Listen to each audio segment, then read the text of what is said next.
What is going on, everybody? Today we're back finishing up our WWE Elite Series 116 reviews, and today we're reviewing Lexis King and Flyin Brian Pillman here, father and son featured in a review. I'm trying to think if that's happened. I want to say that's happened. Braun Breaker and Rick Steiner, I want to say, was the last time we did that, maybe Elite 104 or something like that. There may have been another opportunity there, maybe Dom and Rey Mysterio together, and I think that's it. I keep thinking of examples as I continue to ramble, but we do have Lexis King, we do have Flyin Brian, and really, I kind of wish he was just, you know, Brian Pillman Jr. I think that would have been a fine name, but they wanted to go Lexis King with the hair metal style rock band enthusiast or something. I don't know what's going on there, but we do have Flyin Brian and his son featured here. First time on the line for him, and I'm excited for these. I think they're going to be okay. I do have a gripe about this one, which we'll get into you, Brad. We know what you're about. But we do have both figures featured here. Here's Lexis King. Big hair going on right there, looking like Bret Michaels or something. Got a shot of him on the side there, and then you do have a shot of him there. Kind of looks like Theo Vaughn a little bit. Got a little bio read there. If you want to read it, you can pause it now. And that is pretty much just standard packaging, man. I think in Elite 117 we are going to see some new packaging, hopefully. Maybe we'll see that revealed at Mania. But we do have Brian Pillman here looking pretty good. I feel like the hair's a bit light, but we'll get into all those different things here. This can go with our Stunning Steve figure, which we know about, but shot of him on the side there, and then we do have the bio read on the back. But what we're going to do is crack this guy out of the packaging, and then, of course, you know, we are going to break down Elite Series 116. Once I have an opportunity, we're going to rank the entire set, break down my favorites and least favorites, and get into all that jazz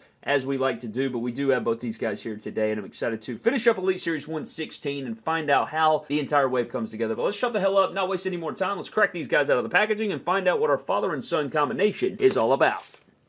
So here's Brian Pillman and his son out of the packaging, and I'm liking some of the things about these figures. I'm also not liking some stuff, man. I think we may be looking at the two biggest stinkers in the set, which we'll get into and break down, of course. But I know a lot of people have been waiting on a Lexis King figure. A lot of people have been waiting on a Flyin Brian Pillman. And we have had, you know, Brian Pillman. He's no stranger to the Elite line. I know that Lexis King, this is his first figure and all those different things. We're going to break into it, of course, man. But what we're going to do is look at Lexis King's accessories and Lexis King, and then we'll run it back and take a closer look at his dad's accessories and his dad's figure itself. So let's get into Lexis King's accessories, starting out with this brilliant good jacket right here. This jacket reminds me of a pirate or Michael Jackson or a bunch of different stuff, but I could see you putting this on a lot of different characters, man. Seth Rollins and Shinsuke and The Rock. I see a lot of people using this jacket for a lot of different fix-ups and things like that, but they look really, really good. And there's no Lexis King insignia on it or anything, so you could possibly use it for somebody else if you wanted to, but it's an interesting feel. It's like a thicker material. It doesn't feel like that standard t-shirt material, so it's very high quality and nice, and this makes the figure very nice. I think it makes it look very high quality as well, so this is always good to have. Never going to complain about cloth goods, man. Never, ever, ever, ever. You know what I'm saying? So if this is a rubber jacket, we just throw it the hell out in the yard. Outside of that, he does come with a removable headband. Now, I did not know that this was removable out of the packaging. I thought that this came just sculpted onto the head sculpt, which would make a lot of sense, right? But then you take your Stage Creator figure sculpt here, and you just slide the headband in there right there, and that looks pretty good, man. Look at that right there. It just ports up in there, and it stays pretty well for the most part. Once you get it locked in, it doesn't, you know, move around or loose or anything. I feel like it's a lot more snug than Hulk Hogan and stuff like that. Man, look at that dead stare, man. They could have done better. Give him a smile or something, brother. Do something. Just I don't know, man. I don't like the head sculpt that much, or at least the likeness is there. It's just, can you give a brother something, some life to him? And then outside of that, we do get a pair of mic holding or weapon wielding hands, and then you get a pair of fists to beat the hell out of people. No Johnny Gargano entrance hands with any figures in this wave so far, which is actually kind of insane. And you can't really count the AJ Styles because he's been coming with those hands forever, and those are not the Johnny Gargano, you know, Ricochet, Kawhi Leonard mold. We have not seen any of that in this wave, and there's none. There's literally zero represented. I'd like somebody needs to go back and tell me the last time we saw a main Elite line that did not have any of those Johnny Gargano, Ricochet, Kawhi Leonard entrance style hands. And then getting into Lexis King, we do have the new head sculpt. It's brand new. He's first time in the line. You know, we had first time in the line Jay, first time in the line Lexis King here. And while I think this looks like the character, while I like the big hair and the headband and everything, it just to me, like, why not give him a smile or some... I hate when they give these people these dead stares that look completely lifeless. It looks like this man has been taken over or sent to the Shadow Realm in Yu-Gi-Oh! Or something like that. He has no soul in this head sculpt, even though it does look like him. And it also looks like the Stage Creator. It looks like a few different people here, but especially if you turn to the side right there, I don't know, that's just kind of the likeness likeness I'm getting, but you do have the nice Jeff Hardy-esque style facial hair in there, and the headband and the blonde hair with, you know, some of the roots in there. It looks good. He's got big puffy hair. Have a Daniel Bryan torso, which I can't stand. It's really the Edge torso, if you want to go back to it. But it's just, when I think of this torso, I think of Daniel Bryan. So it's like the Daniel Bryan style torso, standard arms and shoulders, white wrist tape in there. I think that a lot of other torsos would have worked for this guy. I just don't like it for Daniel, or the Lexis King. He's about 6'1", like 225, 220, something like that, man. This torso doesn't work for him, man. It's just not a good torso, but I digress. Maybe one day we'll get it the hell out. But then we go down to the tights. You got the black and gold, very classic looking Lexis King on the butt there. The gold designs and everything. Not a bad gear. Not my favorite attire, but, you know, I've certainly seen worse. But you do have the black and gold going down, and then you do have some logos here with the skull and the crown, which looks pretty cool, and then we do have his other logo over there, which looks pretty cool as well. And it's not bad. I think there was some detailing here in these panels that they didn't include, like an off gray, blackish look that I think would have really set the figure off. And then, oh god, they gave him Johnny Gargano syndrome, which I just don't understand, man. And what's even crazier is that I'm pretty sure they have the formula. It's not like they had to create this formula to get him the correct height or something like that, man. There's just other things they could have done here to capture this without giving him this. You do have the gold on the outlines, which is fine, but the short kick pads just are so hideous, and it's not accurate at all, man. This should always meet the bottom of the knee pads, man. The bottom of the knee pads is where the kick pad begins, because guess what, Brad? He has a whole half of shin here that's not protected by a kick pad now. Just doesn't make sense. It doesn't make sense. It's not accurate, it looks awful, and it looks tragic. One day, Johnny Gargano syndrome will fade away forever, but until that day, Brad, we're just living with it, man. I'm going to try my best, still talk to Mattel about it, still put that over, because I think that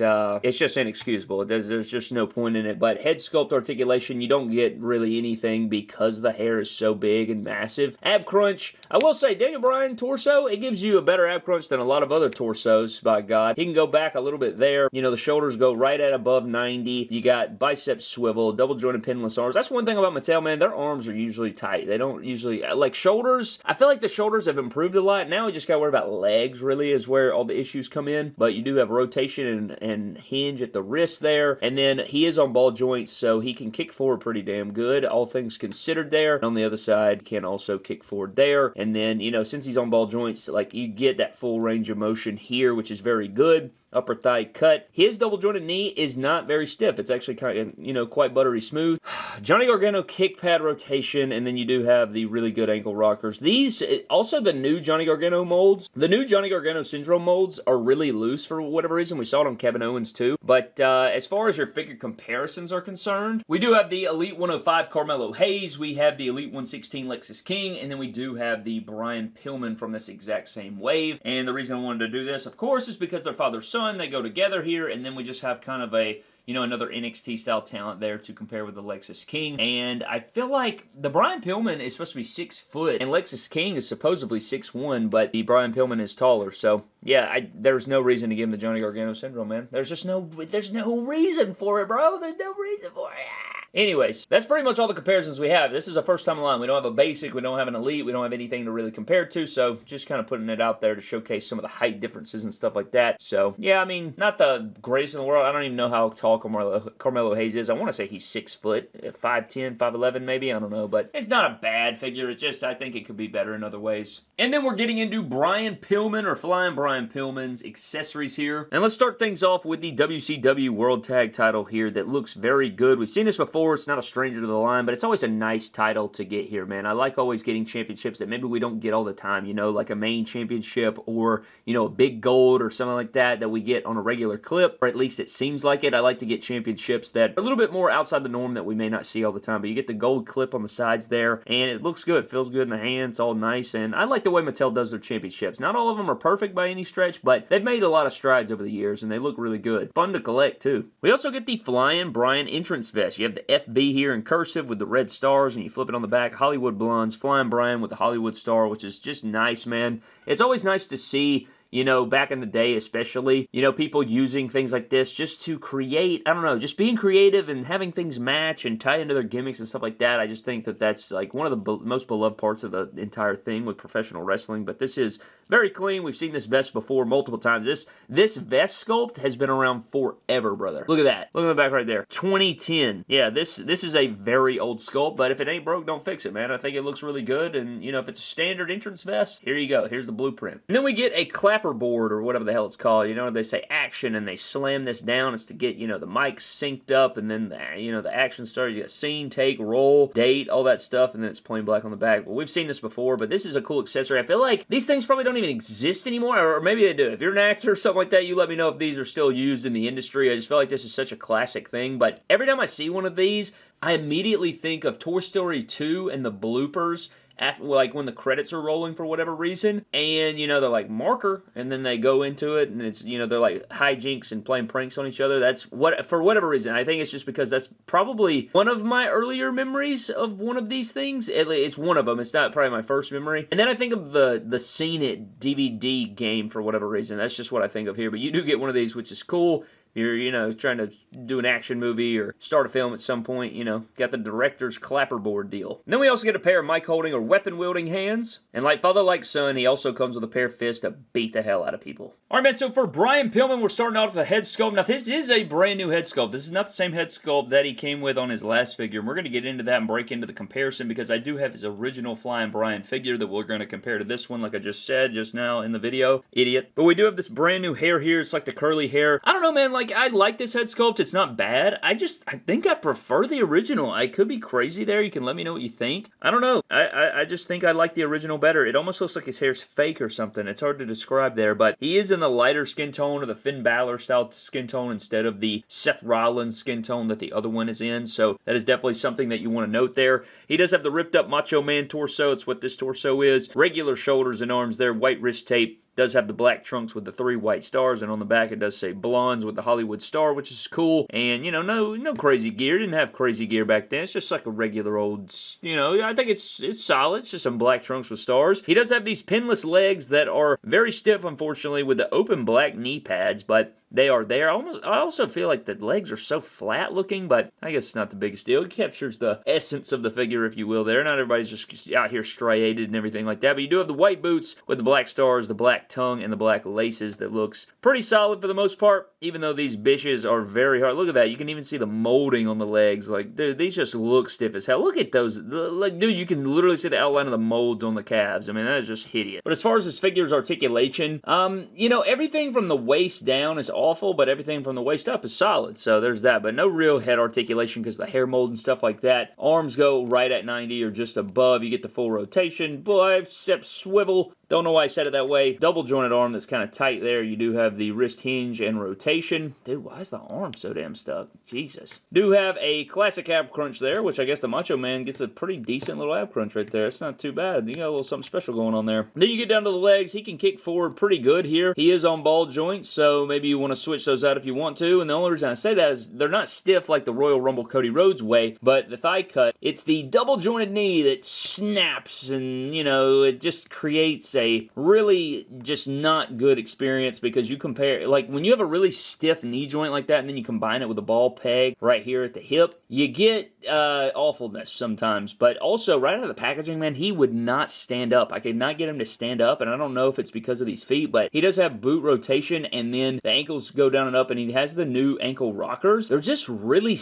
insanely stiff. They don't seem like they're the same mold that we've come to know, you know, like the Carlito mold and the Batista mold from the 3-pack and stuff like that. It seems like it's, I don't know, there's something about it that seems off, and I'm pretty sure it's the same mold. It's just maybe I got a bad one or something, but the guy would not stand up, and it was driving me nuts. I wanted to fight somebody a few minutes ago, so that's just, you know, something to mention there, but I don't know, it just feels really stiff on the lower half, which is something we've kind of seen from the new factory, you know, in Vietnam and all that stuff, but, you know, we're going to get into some figure comparisons here, and for your Flyin Brian figure comparison, here is the OG figure that is kind of the same deal, right? I mean, I know that, you know, the head sculpts are different. You do have, you know, a lighter skin tone. The gear is not as good as this gear. I like this gear better than this gear, but it doesn't match the Steve Austin figure. So, you know, that is what it is there. But I don't know what it is, but I prefer the head sculpt on the left for whatever reason. And I think it's the hair sculpt. Like, this one probably has more likeness. It really does. Like, this one looks more cartoony. I understand that. But I don't know. I think I like the hair over here more. You get, like, that paint apps over, like, the dry brushing over it, and it looks pretty good. This one, am not the biggest fan of, but maybe it's because this figure's mobility is so much cleaner and nicer. Like, this figure doesn't feel like it's going to snap in half. It just feels like I could pose him around and do the most, even though he's single jointed and stuff. But I also prefer the skin tone over here on this one, and, you know, I just think, I wish this one had this skin tone. I think that would have been good, or whatever. And this head sculpt, again, isn't bad. It's just, I don't know. There's something about it that's just driving me nuts. But anyway, I do want to bring in Stunning Steve here so you can see the two up next to each other, and that looks pretty good. It's Elite 81 Stunning Steve, which is a pretty good figure for the most part. I think that, you know, not the most exciting figure of all time, but certainly a need to the collection there.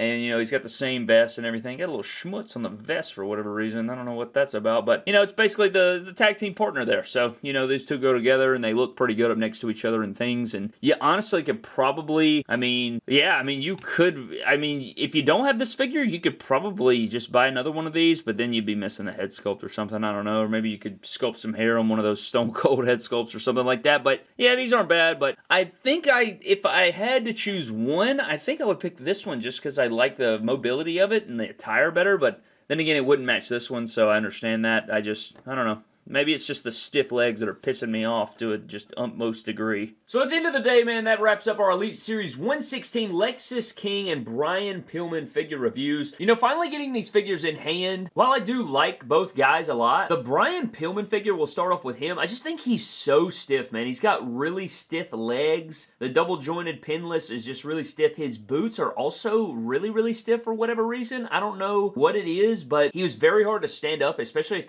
the initial part of this review, and he was not fun to shoot for that reason. I don't know what the deal is there. I also think that while he does match in gear with Steve Austin now, I don't like the lighter skin tone for him. I like the darker skin tone of the previous figure, and I think I like the gear better on that figure as well, that previous Flyin Brian we got. And I know it's older, but that figure handled really well. It posed really well. I think for the time, the head sculpt was okay. I know it's a bit cartoony now in retrospect looking back at it, but this one, I do like the head sculpt on this one, and I do like the figure. It's just like the mobility of the figure and the posability of it just is not fun, man. It's not fun, at least to me, man. Mine is very stiff, and I think that in a lot of ways it's a downgrade. Like, of course, it has double jointed arms, it has pinless legs, it has these things that are aesthetically better, it's got the newer boot mold. I don't know, man, I was not a fan. I'm just, like, when I get a figure like this, it's just very frustrating to pose around as a collector. It's very frustrating to try and get a figure to stand up on a shelf or whatever the hell you're trying to do with it. It just puts me off completely. So that is kind of my experience with this Brian Pillman. As much as I like Brian Pillman, as much as I think this fits into the collection well and goes hand in hand with that Steve Austin, and if you want it for that reason, I totally understand, but I think his previous Elite 47 or 47B, whatever the hell it was, that figure was better in my opinion. I think that's a better figure. I like that figure better than this one overall. But that's just my take, man. Maybe you feel differently after going through this review. That's just how I feel when I, you know, pick up this Brian Pillman and pose it around and, you know, take it through the review process here. Now, as far as Lexis King, man, starting out with the head sculpt, I think the expression's kind of weird. You know, it's kind of like that blank, dead stare. He really has, like, no life in his eyes, really. The hair's real big, you know, like a hair metal band, which is pretty cool. I don't like this torso for him. I think he could have benefited from a Bo Dallas, Matt Hardy-style torso or an Uso-style torso. Hell, even, like, one of the less, like, you know, the ones that are more ripped but not that jacked, maybe like a Mizdow torso or something like that maybe would have worked. I don't know, I just hate the Daniel Bryan torso for a lot of guys. It just doesn't fit for him, to me at least, man. But he also has Johnny Gargano syndrome. That's probably my two biggest gripes here. I'm not a big fan of the formula, the Johnny Gargano syndrome. I really do like the jacket. Like the pirate-esque jacket looks very sweet. You could probably put that on a Rock figure. You could probably put that on a lot of different guys. Shinsuke, there's probably a lot of people you could probably put that jacket on, but I do like the jacket. And the gear's not bad. The black and gold and the skulls and everything looks pretty cool. I don't know, man. It's not a big needle mover for me personally, and the execution of it isn't necessarily flawless, so it just doesn't, it's not my favorite. It's not my favorite. I do like the figure in certain ways, but I don't know, man. The jacket's the best part. And we got to get rid of this Johnny Gargano syndrome, man. I just don't understand. I do not understand it. It literally drives me nuts. I don't know what's going on here. But outside of that, man, I mean, it is a Lexis King. It's, you know, if you want a Lexis King, this is the one available to you there, so you'll have to just go check that out. But I don't know, definitely not one of my favorite figures I've reviewed so far this year. I think that there's a lot of quality in this set, and this has been probably the review that I've been the most frustrated with, or the one that I have not had a lot of enjoyment while going through it. So I don't know.